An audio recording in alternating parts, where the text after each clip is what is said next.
Saudi अरब में रहने वाले ओवरसीज पाकिस्तानी पाकिस्तान के मौजूदा सियासी हालात से परेशान। ओवरसीज पाकिस्तानियों का कहना है मौजूदा हुकूमत ने पाकिस्तान को माशी बहरान की तरफ धकेल दिया है।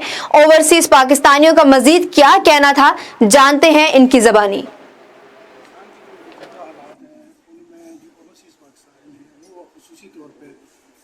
बहुत कंसर्न है चूँकि अभी अनसर्टेनिटी की वजह से जिस तरह इकॉनमी की सूरत हाल है, डॉलर्स आप देख लें कहाँ पहुँच रहा है।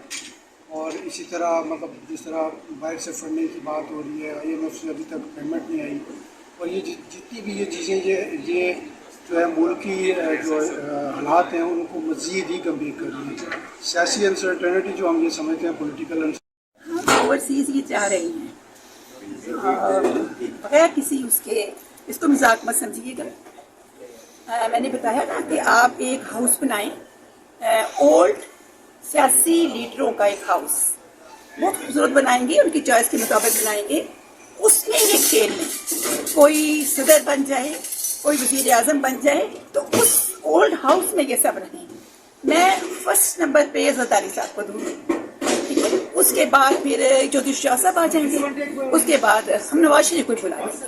ठीक है, तो ये लोग जो हमारे दरमियान एक आवाम को और लोगों को पसंद कर रहे हैं, ये मेन 3 लीडर हैं, वो अब मुझसे नाराजी हो जाएं, लेकिन 100% हमारे ओवरसीज में यही इनकी जो इमेज है नंबर 1 पे ज़रदारी साहब है।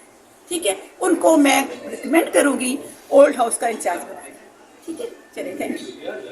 पाकिस्तान के जो इस वक्त हालात चल रहे हैं, जो सियासी गहमा गहमी है और इंतशार जो फैला हुआ है, इसको सिर्फ और सिर्फ हमारी जो अदलिया है यही ठीक कर सकती है बर वक्त फैसले करके। अगर हमारी अदलिया आज देख लें कि वो 130वें नंबर पर है, अगर आप हमारा पासपोर्ट देखें तो वो इस वक्त आखिरी 4 नंबरों पर है।